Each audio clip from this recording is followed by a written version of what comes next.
What are you doing here? I thought you'd be at the Tonys.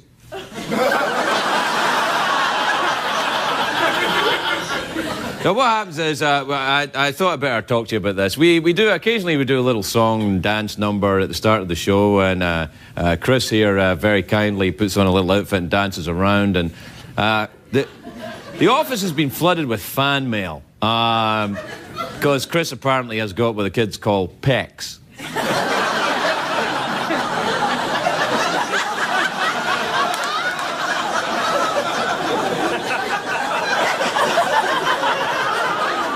The fan mail, which is amazing, is 50% men and 50% women, which is kind of, and that's just one letter from 50% man. No, a lot of people find Chris very attractive. So what I've decided to do in an effort to save his dignity is to raffle him off.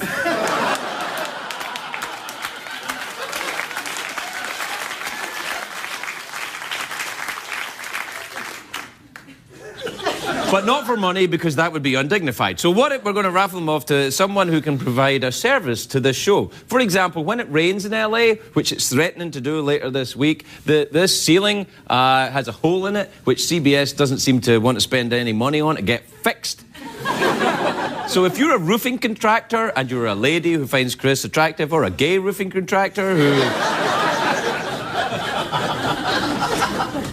you can have him for some spackle.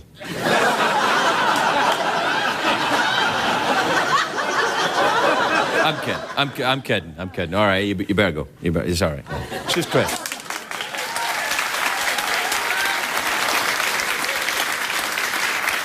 Now, look, I just have to tell you, we're not really raffling him off. So before you send your spackle in to CBS, we're not really doing that. That would be legal. And if there's one thing we do on this show, it's we follow the letter of the law.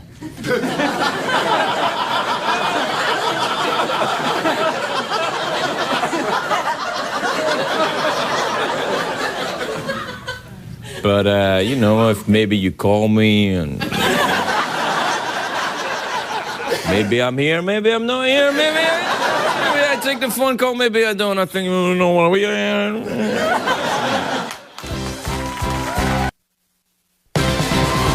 It's hard to stay up, it's been a long, long day, and you've got the Sandman at your door.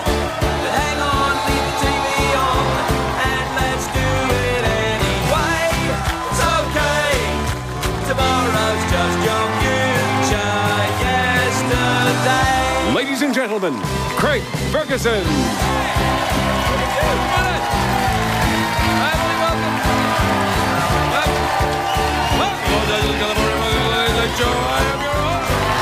Thank you. That's it. Thank you.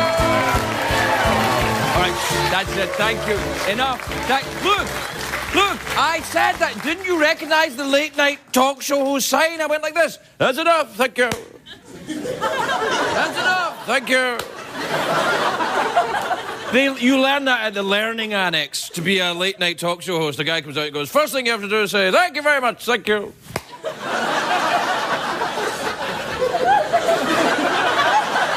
Thank you, ladies and gentlemen. Thank you.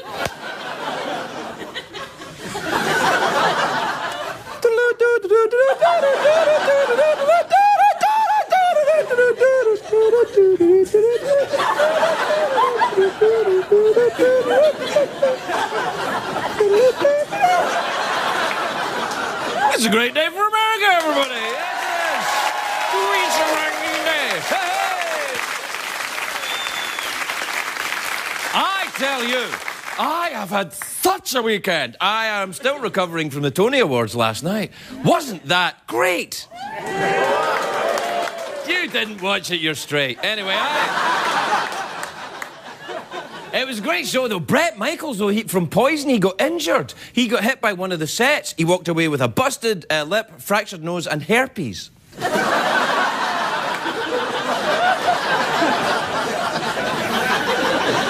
One of these he had when he turned up. You know, I don't think you can blame that on a busted set. There's very big news today. I'm very excited about it. It's from the world of frogs. Hey, hey!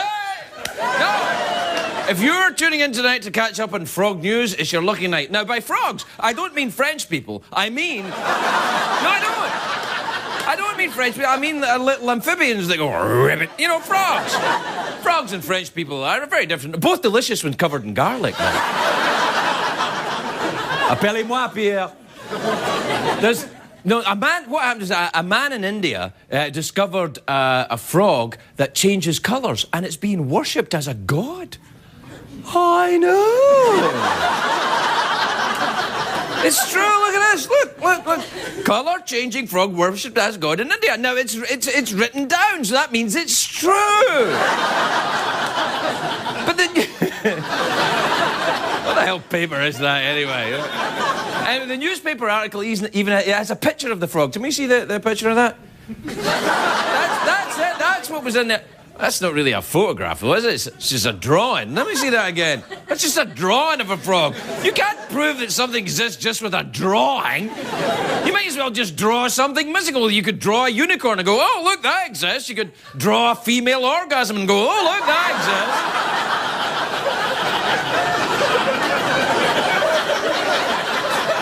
I'm kidding. I've heard that sound. Anyway, the colour... It's a joke. Knock it off. Hey. Anyway, the colour-changing flog... Flog? I thought you said it was a frog. No, I'm talking French now. It is a flog. A flog. Ouais. Apparently, the colour-changing frog was discovered in a flower bed in India. Now, hundreds of people are flocking to see it and asking it to perform miracles. I know, that's kind of quick, isn't it? You know, but India's a country of, 500 million, 500 million people live in India. Some of them have got to be stupid, just by the odds. 500 million! Some of them have got to be stupid, it's only fair. And what kind of miracles could a frog perform anyway? They have got the giant tongue that can lick things far away.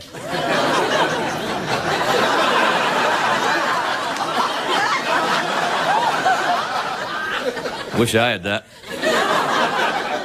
I know what I'd use it for. Changing the channels on television, that's what I'd do. Let's see what Conan's doing.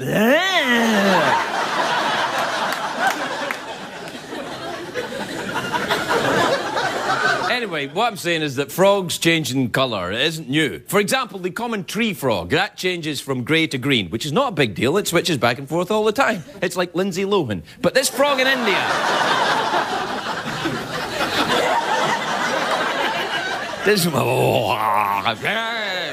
The frog in India changes colour so much they're calling it the rainbow frog, which I'm sure the frog's a little bit... No, I'm not so sure about this. It makes it sound a little effete. You know, I'm a frog, damn it. Get the hell off my lily pad. I think I saw that frog at the Tonys last night.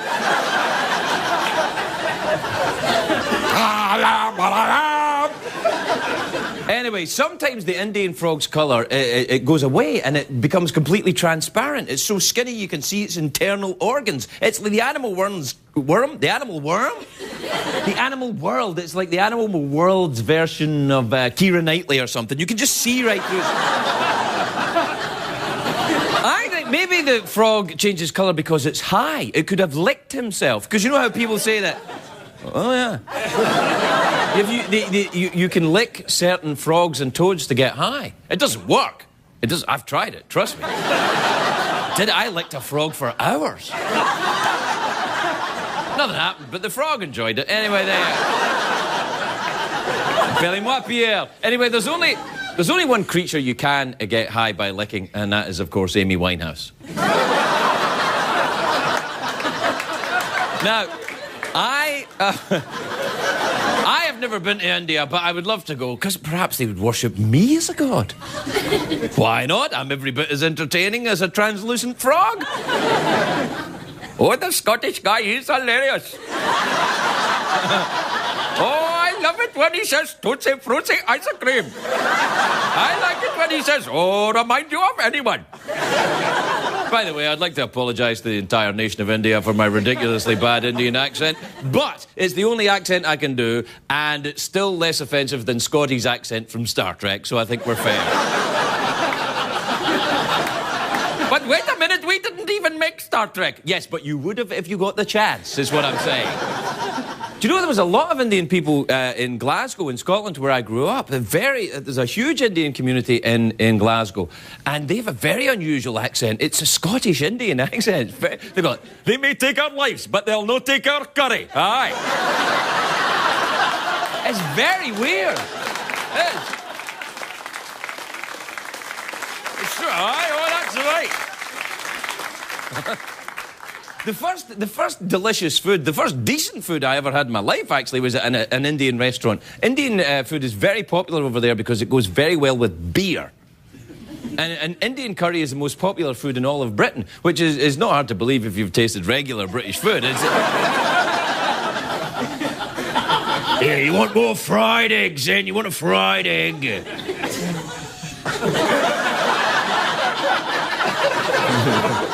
Want some beans on toast? They ate beans one at a time to fit them in their tiny little mouths. One bean.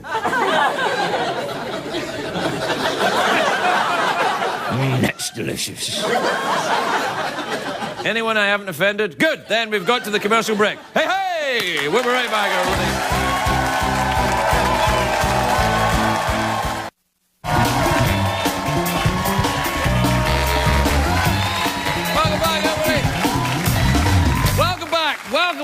Welcome back, everybody. Hang on a second. Hang on. Hey, hey! When did I ask you to join in? When did I say that? Hey, he's mine. I studied at late night college for years. Doing the hey, hey. Oh, hey, you guy in the band. No, you the man.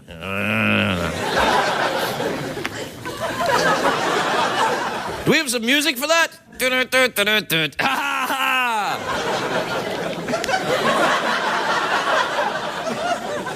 right, you know, we usually have emails on the show, but we can't tonight because we don't have time. Oh, wait a minute. We do have time. Do we have time or email? No, do the thing. Time for email from Bangalore to Delhi. Be careful what you eat, 'cause the reports are smelly.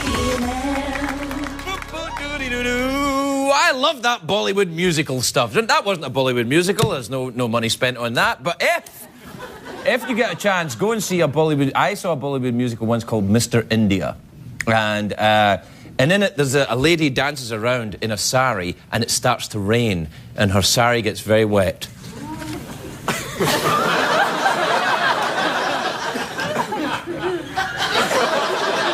You'll be reaching for your rattlesnake cup when you watch that, I tell you.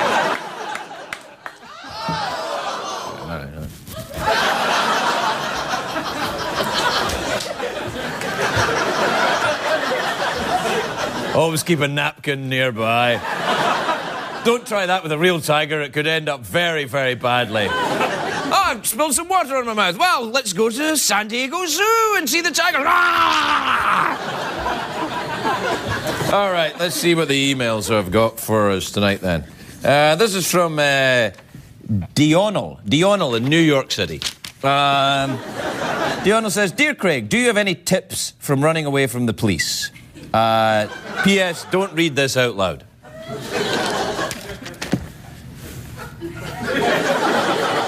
You shouldn't be running away from the police. The police are our friends. They're there to help you. And in no way do I endorse breaking the law.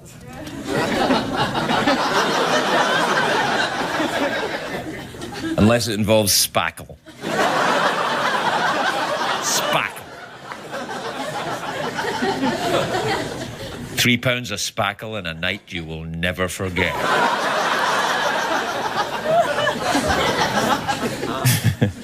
This is from Brady in Pierre, South Dakota. Pierre?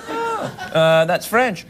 Brady says, Dear Craig, do you think you could outrun an ostrich? Perhaps. It would. I get asked this a lot. A lot of people say to me, Craig, could you outrun an ostrich? We're concerned, Craig, because ostriches may be loose. Well, the thing is, I think certain ostriches I could run. A newborn baby ostrich, easy. A dead ostrich. But ostriches can go very fast. They can run at upwards of 85 miles an hour. Oh, that's right, I made it up. Really? Well, why don't you go to Wikipedia and find out? Yes, because if it's on Wikipedia... Yes, Wikipedia! If it's on Wikipedia, then it's definitely true, because on Wikipedia, it says I play the harp. I didn't know I played the harp. I feel such a fool for not studying better at harp lessons that I never took as a child.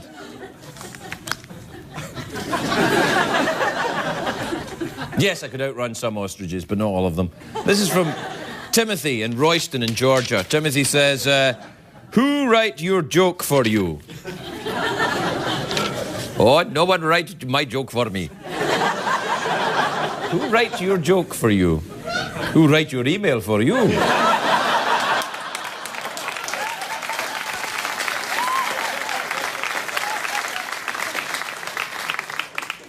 This is from Nelson in Sandusky, Ohio. I always loved that name for that town, Sandusky. It's a town you can be out of if you're in a Western. I'm out of Sandusky.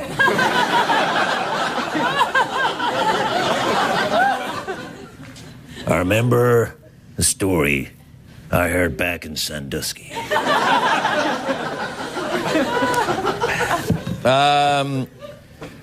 Dear Craig, says Nelson, do you belong to a real gym where people actually work out, or one where people just stand around and stare at everyone else while pretending to work out?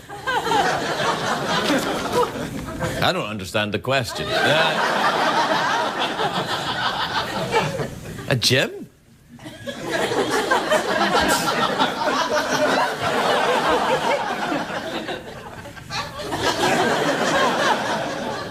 But if I was going to join a gym, I'd go to a gym where you stand around and stare at everyone else. Because a real gym where people actually work out sounds tiring. And if you know anything about me in the show, you'll know that work is not something I rush to. All right, are we out of time? Yeah, we are. I'll just do one more, all right? This is from Maria in Hartford City in Indiana. Maria says, Dear Craig, have you ever considered swimming across the English Channel? Yes, thought about it many times.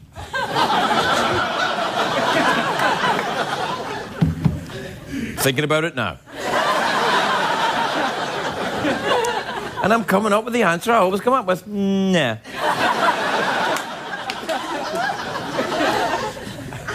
Nah.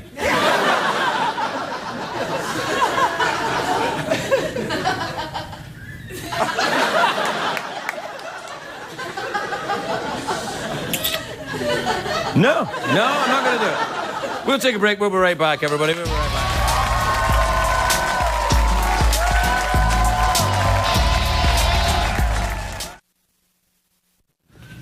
Welcome back. No, wait. No, because I said, can we come back from the commercial break without music? And they're like, And then, even though we said, well, let's risk it, let's see if we can deconstruct this thing even more. And then we came back from the commercial break with no music, but yet the audience still feels the need to applaud. Even although nothing had happened. Nothing at all had occurred. But why else are we here? You're here because I have plans. Tonight I hunt the greatest game of all, man. You have 30 seconds. My first guest tonight is a great big movie star. He's bigger, even bigger than that. No, he's about that. I don't know. He's bigger than Tom Cruise, who's about that size.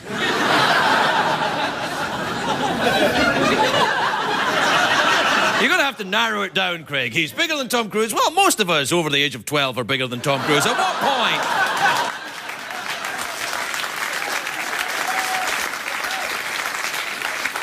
Gee, I don't know. I liked it better when we had music. Anyway, he's in an HBO film, very good film, called Taking Chance, which is available on DVD now. Please welcome the very lovely Kevin Bacon, everybody. Kevin Bacon.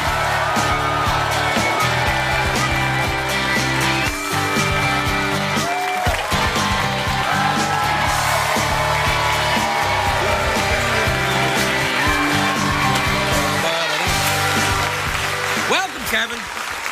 Well, how lovely to see you. Very nice to be seen. Well, it's good to see you, and may I say how tall you look this evening? Very impressive. It's the lifts. Hi, this movie, Taking Chance, was on HBO a while back, and I saw the posters up for it around town, and I got a phone call. It's a very patriotic film, moving but patriotic, right? You know that probably because you're in it. Yeah. But I got a phone call from Sheila Casey. Do you know who Sheila Casey is? No. Sheila Casey is married to a gentleman called George Casey, who's a general in the United States Army. He's the Chief of Staff of the United States Army. And Sheila Casey and George Casey went to a screening of this. And they said it was fantastic. They said it was absolutely fantastic. And I thought, if the Chief of Staff of the US Army thinks that your patriotic army movie is good, it's probably pretty good. Yeah. Nice. So congratulations on that. That's fantastic. What is the story of this? Tell the folks. This is about a true story about a guy named Lieutenant Colonel Mike Strobel, who actually wrote an article that the movie was based on, and then ended up co-writing the script. And he volunteered for escort duty, which is the duty of returning the remains of fallen soldiers, Marines, the Air Force, military, back to their final resting place. Right. And he had this experience taking this young kid, Private First Class Chance Phelps, back to his hometown in Wyoming, and just, you know, I just had this amazing experience and wrote this story, and HBO picked it up and turned it into a film. And, it's it's a difficult subject for a lot of people, but I feel a necessary one.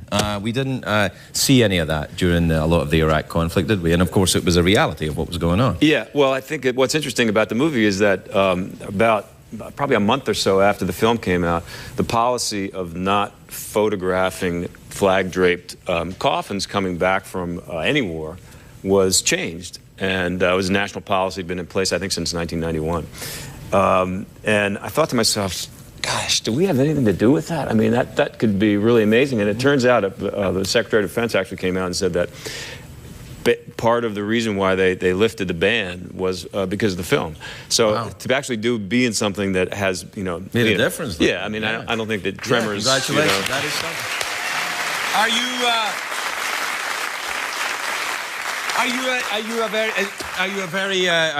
sure you are very patriotic. Are you very involved with the military? Do you get involved with stuff like that, or did this come up to you when you did the movie? No, I've played a couple of Marines, but no, I mean, just... have you ever been on a USO tour? I never have, no. You know what, you want to do that? I can fix you up there if you want. I would like to, yeah. We've certainly talked about it, and I've made some few visits. I can give you a number, actually. We can get you a number. I can get you a number tonight. Excellent. I can get you in the Middle East in about 2 weeks if you want. Bingo. No, I'm actually going out to Kosovo. All right. In a couple of weeks' time. Fantastic. I'm hoping that Kosovo is in no way dangerous. I don't know. No, I don't know why. Find out when you get there. I guess that's true, yeah. Here, by the way, did you hear that they're remaking Footloose? It's a musical. I did hear that. Are you upset in any way? No, why would I be upset? Well, because you're the footloose guy with the loose foot. Well, I mean... No, I mean, the only thing that was a little strange is, like, you know, I don't wake up in the morning, look in the mirror, and see a guy who would be in a movie that it was time to remake. Let's put it that way. Oh, it was like just the idea that you're actually in something that... But, you know, truth is, the movie's, I don't know, what, 25 years old? Or why do they keep remaking movies, Kevin? Why? Why? You're in Hollywood. You're connected in show business. Why? I don't know. I mean, I think that, you know, there's certain kind of thematic stories that need to be told again. And people like a sort of, you know, brand familiarity. Wouldn't that be it? I guess. All right, then. You know what I think you should do? Tarzan. Tarzan? Yeah. I don't know. I like Tarzan. Yeah. Tarzan, the old-timey Tarzan, when he lived in the hut, and but the hut was kind of modern looking. Yeah. You know, it was really like a house, but made of and like a microwave and stuff. Yeah. You'd be great at that. Oh, you really think so? Yeah. All right. Hey, do you know about this website that you were on? Because I wanted to see if I was on it. They were telling me about it earlier, that Men Who Look Like Old Lesbians website. Have you seen that? Yeah. Well, you know, here's the thing. I mean, how many people admit to actually Googling themselves? Oh, yeah. None of the... Nobody's even raising their hand. I just yeah. don't believe that. Most people have master Googled in their lives. Right. And so, in order to avoid the embarrassment of that, I signed myself up for Google Alerts. Which convenient way to Google yourself without typing your name. And that way you just get a little taste every day they send you, and they say what's being said about you or written about you online, and that way you can kind of see. You don't want to click on it because it kind of goes, Kevin Bacon is an ... And then you don't click on that because you know that it's probably not going to go into a good place. It's not going to get... I'm just kidding. He should play Tarzan in the new movie. Exactly. Exactly. So that one, I just couldn't resist. Men Who Look Like Old Lesbians.com. First off, I mean, how fabulous is it? I mean, that's one of the great things about the internet, that you can actually have a website that's so specific. Yeah, absolutely, yeah. You know? Who else was on it? I thought I would be on, because I think I look a bit like Liza Minnelli, who, of course, is not a lesbian, so right there. I didn't think you have to look like a famous lesbian. Oh. You just have to look like an old lesbian. Yeah. And do you have any tips for the folks at home if they want to look like old lesbians? What they can maybe do? There you go.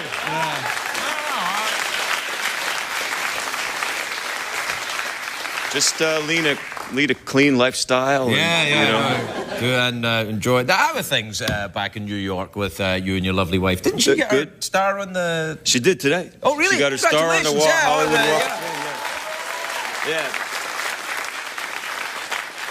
And, you know, they said, we got great news because we're actually going to put you right next to Kevin's. Oh, right, so your stars are next to each other? Next to each other, yeah. I don't know. She didn't seem all that thrilled about that idea. I mean, I think she was kind of like, oh, great, yeah, I got to be on next to his star. But anyway, she was okay about it. I mean, the good news is that we don't actually plan on being buried, so...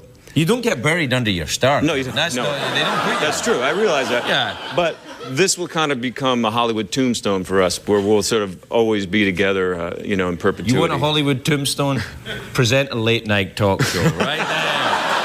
Well, you must have one. This is it. This is my little cave of the eternal. This is my little tomb. But you must have a star, right? You have a star? A star? No, are you crazy? I'm not on the guest list at Chuck E. Cheese. Never mind.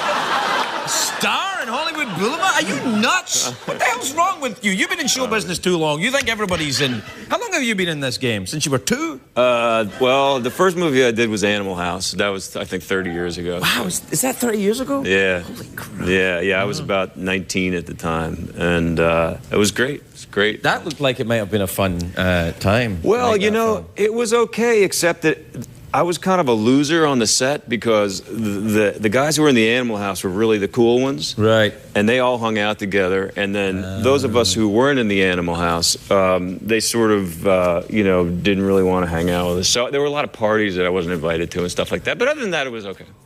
No, it's all right. No, really. I'm over it. Wait. I'm over it. It's 30 years ago. Don't awe him. He just got his star on the Hollywood Walk of Fame and next to his wife's star on the Hollywood Walk of Fame. Oh, by the way, did you really lose a lot of money in that Madoff thing? Did that really happen to you? I read about that in the... Yeah? Yeah. You should be in that Footloose remake then. Tarzan, there's your way out. Tarzan. Get Bacon, everybody. We'll be right back. Are you related to the deceased son? Yes, sir. He's my brother.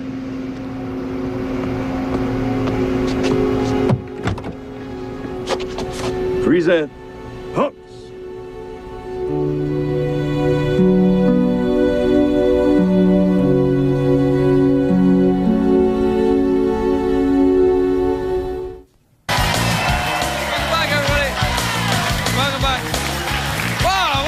Tell her how exciting was that? There was music, applause, even although nothing had happened.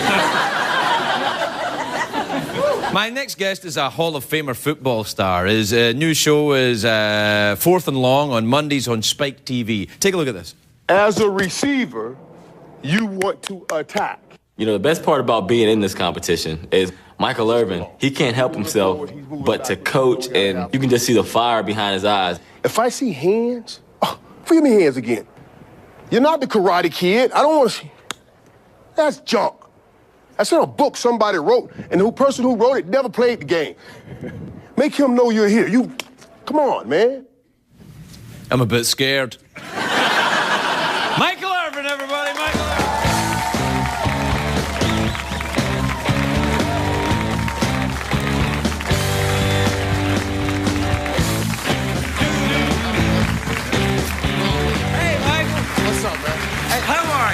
I'm doing well. I haven't seen you since the Miami Super Bowl. Yeah, we had fun. We had a little fun, although you were concerned that day, as I recall, because you were going to find out that weekend if you made it into the Hall of Fame. Yeah, I was a bit concerned since I had missed already twice in a row. I was a little Apparently there had been some trouble in your past they were a little concerned about. Yeah, like you had some fun. Getting caught in a hotel room with some women and drugs kind of kept me out. Yes, that'll do a little while.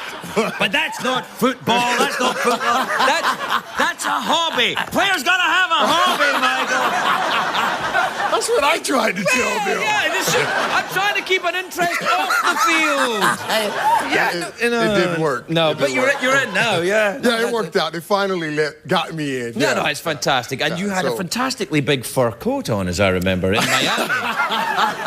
Did I have a fur coat on I in think Miami? you had it around you. Yeah, it was over your shoulders in a way that white guys can only dream of.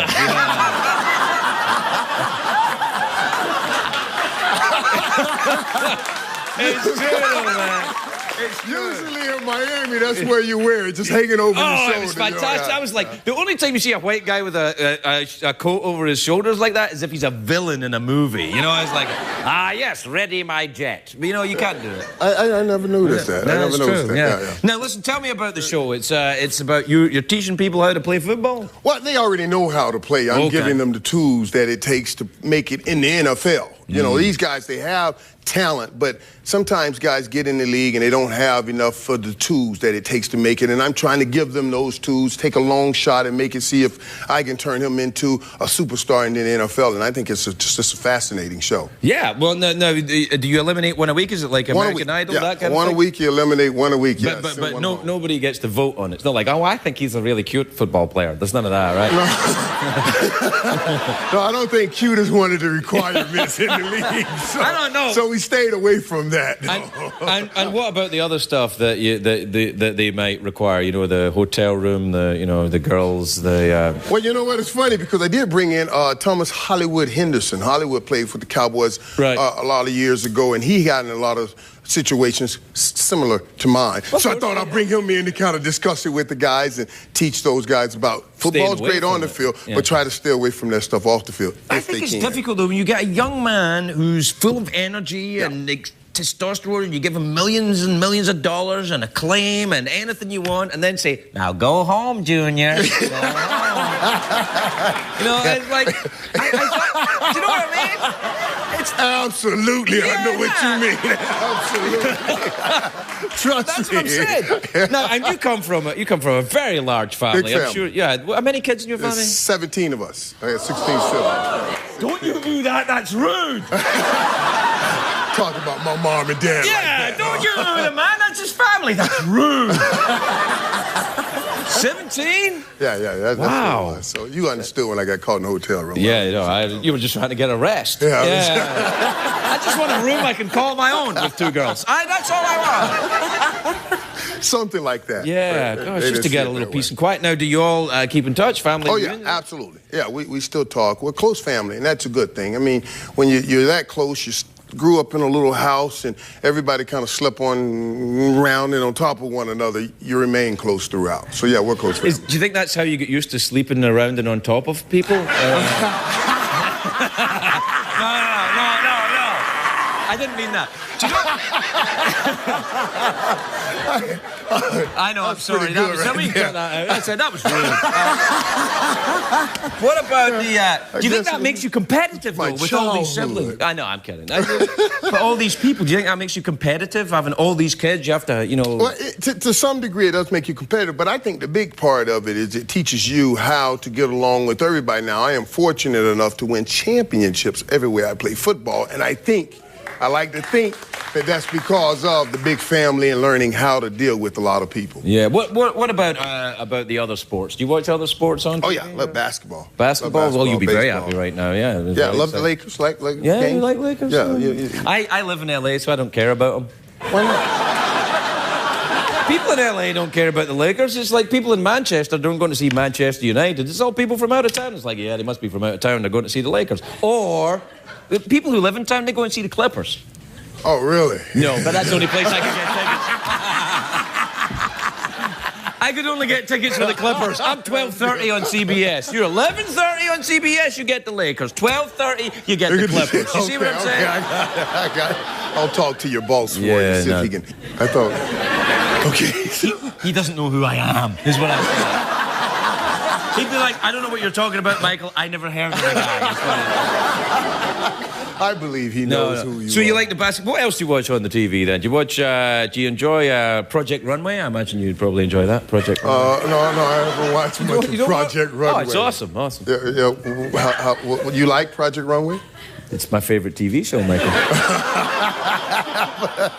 I like watching you. Yeah. I like watching you. All right. Hey, good luck with the show. It really does sound fascinating. The lovely Michael Irvin, everybody. We'll be right back.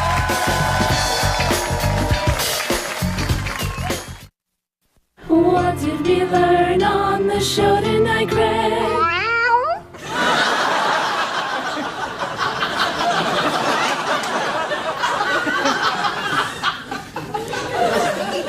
That's the least convincing cat meow I've ever heard in my life. I have a dog that could do a better cat meow than that. I'm kidding. It's, of course, completely authentic. And that was a real cat moving its head. It's a highly trained cat trained to look like it stays very still and then its head moves. It's a drawing of a cat. What did we learn on the show tonight? We learned that, you know, sometimes if you're in the NFL, you want to get into the Hall of Fame, you know, you might want to... Actually, you might want to not, actually, and... Also, we were looking at the Wikipedia tonight, and apparently the ostrich can run at 45 miles an hour, not 85 miles an hour, because nobody at Wikipedia apparently has met an ostrich that runs at the proper ostrich speed. Like, all the Wikipedia guys going, well, I had a very interesting vacation. What did you learn for a great journal when you were away? Well, I met an ostrich. Really? How fast was it traveling? 45 miles per hour. Really? I thought they ran faster. Not this ostrich, it was slow.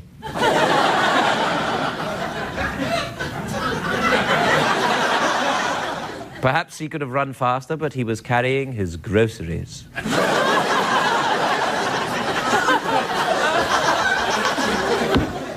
Oh, we talked about that rainbow frog as well.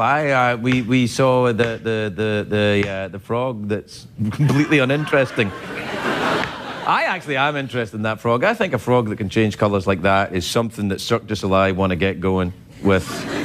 Because I know they've got this thing of, you know, we don't use animals on our, you know, they just have French Canadians. And they do. That's how Cirque du Soleil, it's all French Canadians, didn't you know? Oh, they're mocking you. They're mocking you with their bending and stretching.